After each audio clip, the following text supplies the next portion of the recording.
प्रतिशोध भाग 7। अगले दिन पिंकी पहले से ही अजय के घर चली जाती है और दोनों तैयार रहते हैं।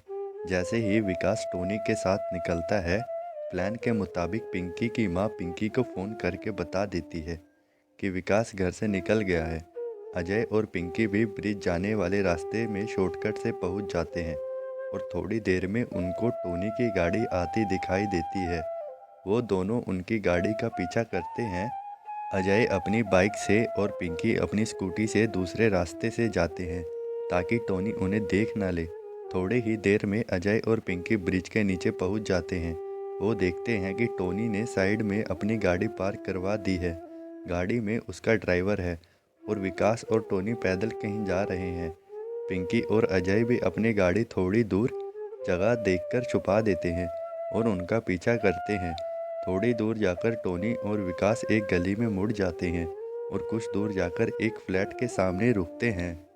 टोनी उस फ्लैट का ताला खोलता है और दोनों अंदर चले जाते हैं। पिंकी और अजय फ्लैट के पीछे वाले हिस्से की तरफ जाते हैं और धीरे से फ्लैट की खिड़की खोलने की कोशिश करते हैं।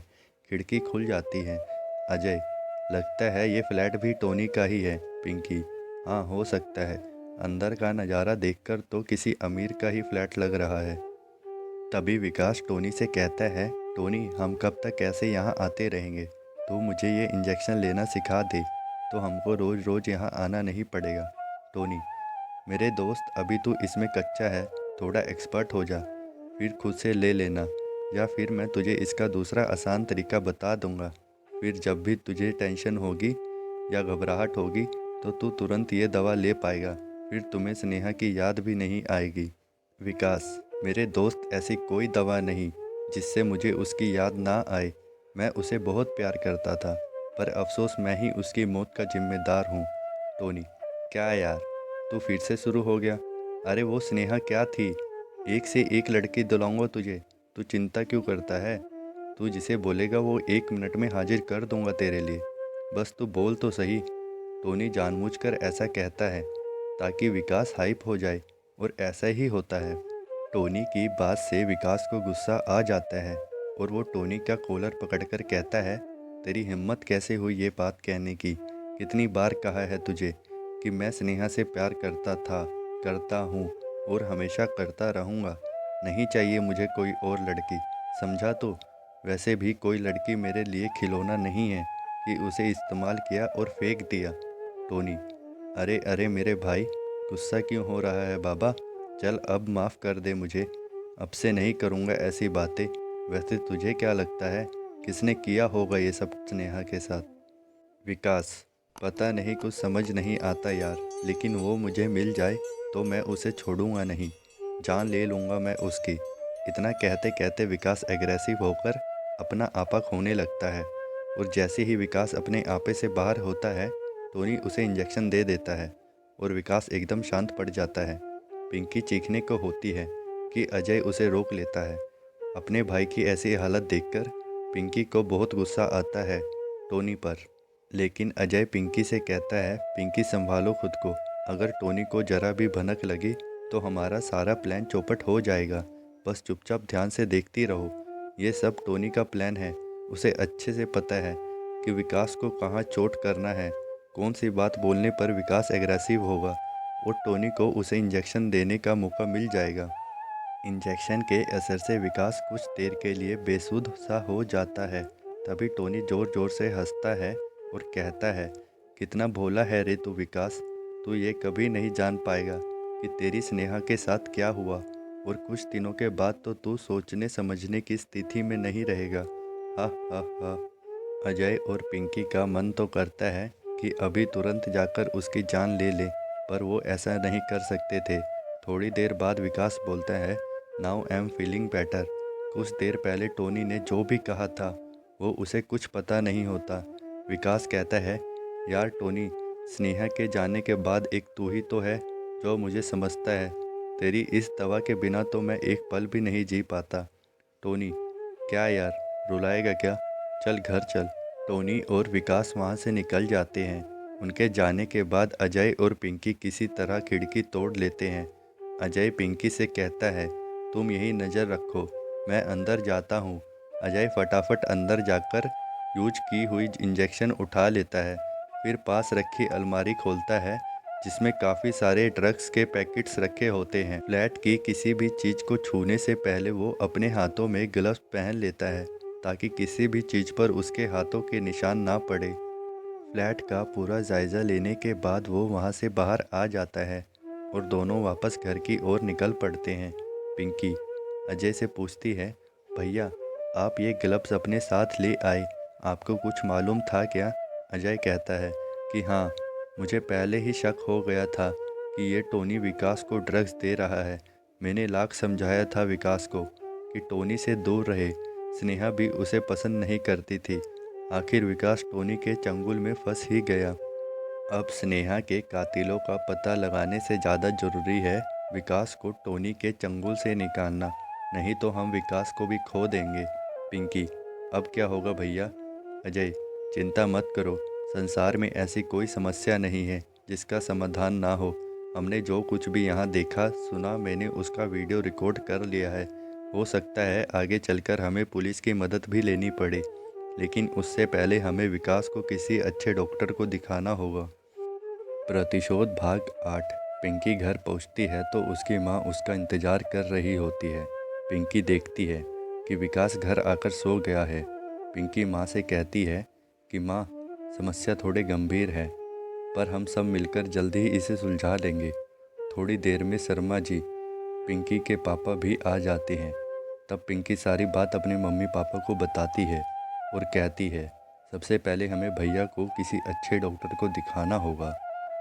तभी शर्मा जी कहते हैं कि मेरा एक दोस्त बहुत अच्छा साइकियाट्रिस्ट है, हम आज ही उसके पास चलते हैं। जैसे ही विकास उठेगा मैं उसे किसी बहाने से वहाँ ले चलूँगा।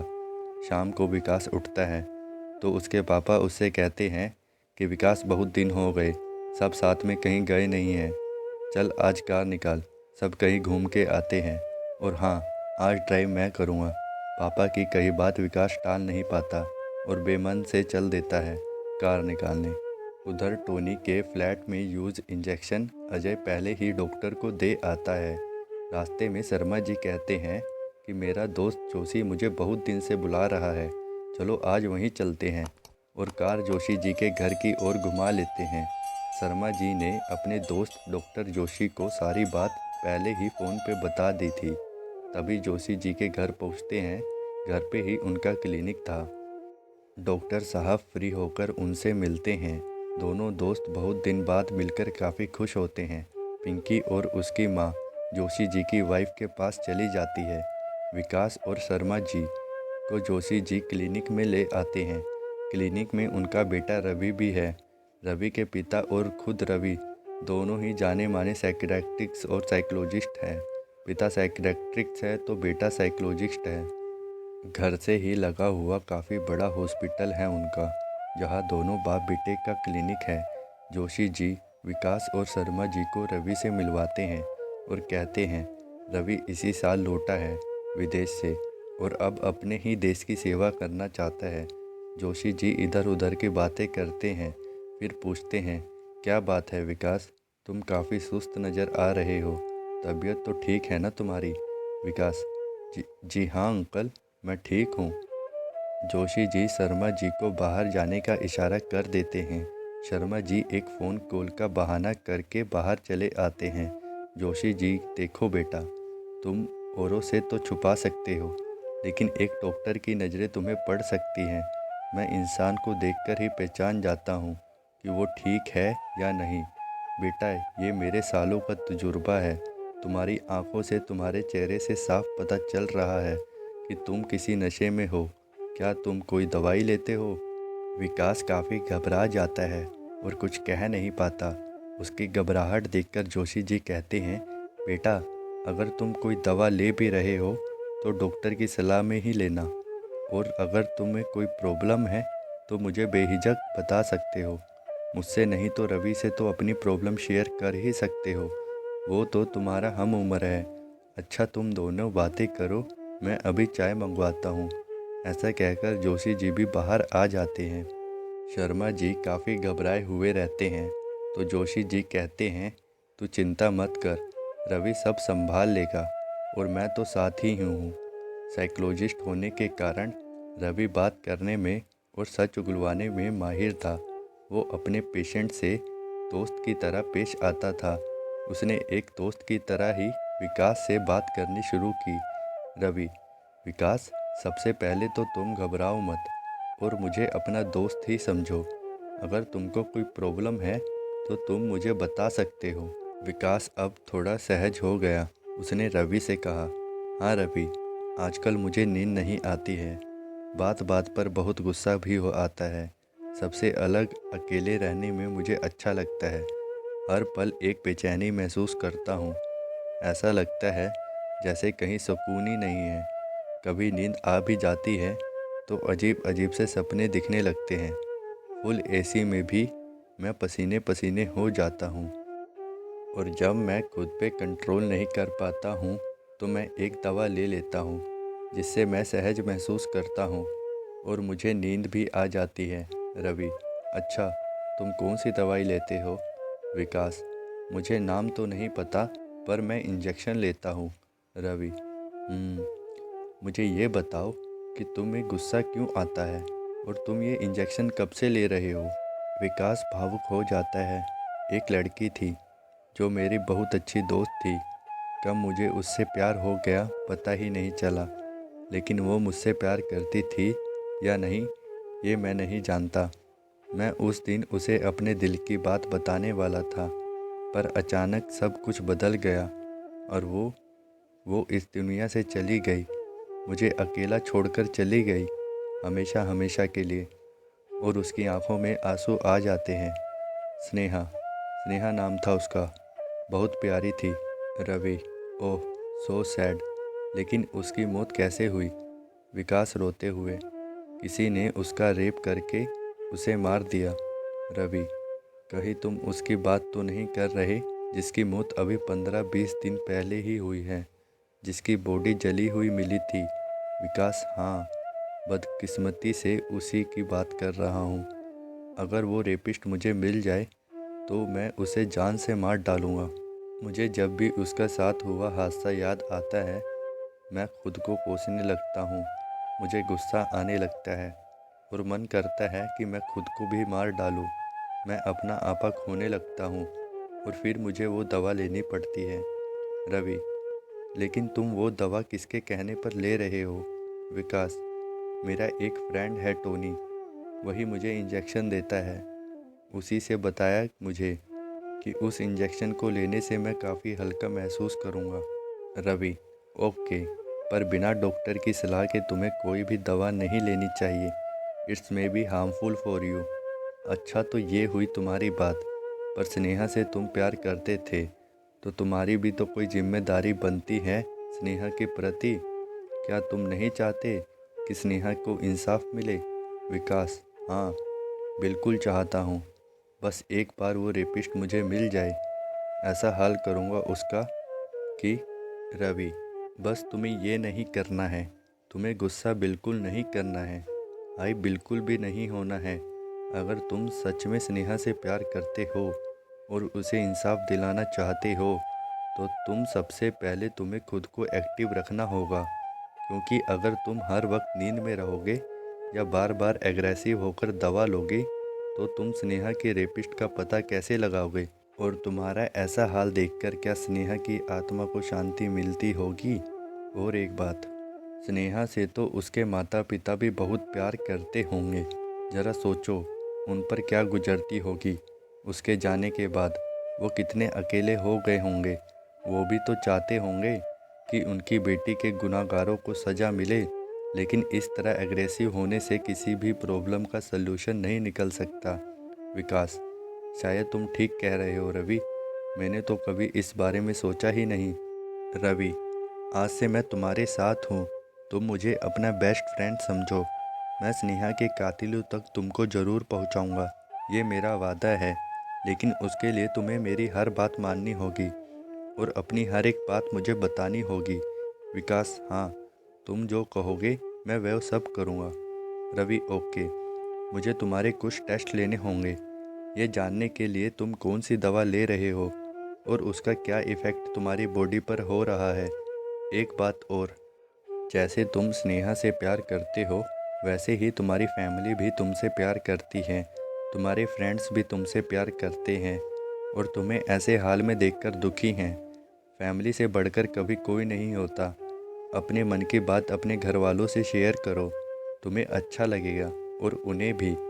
रवि विकास के टेस्ट ले लेता है, साथ ही कुछ हद तक विकास के माइंड को चेंज कर पाने में सफल भी हो जाता है। फिर वो विकास को कहता है, तुम जाकर चाय पियो, मैं आता हूँ। विकास के जाने के बाद वो पिंकी को बुलाकर कहता है, विकास जल्दी ही नॉर्मल हो जाएगा, कल तक उसकी रिपोर्ट भी आ जाएगी, लेकिन दवा से ज़्यादा ज़रूरत उसे किसी अपने की है। जितना हो सके उससे बात करिए, उसके साथ रहिए, बाकी मैं कल रिपोर्ट देखकर बताता हूँ। पिंकी ओके, लेकिन आपने उसे सच क्यों नहीं बताया कि टोनी उसे ड्रग्स दे रहा है, और वो क्लिप क्यों नहीं दिखाई? रवि, हर चीज़ का एक सही समय होता है। इस समय विकास के लिए टोनी भगवान की तरह है। अगर हम उसे एक ही दिन में सब बता देंगे तो वो शौक हो जाएगा, उसे बहुत बड़ा झटका लगेगा। अभी तो उसे ये भी नहीं पता कि वो ड्रग्स ले रहा है।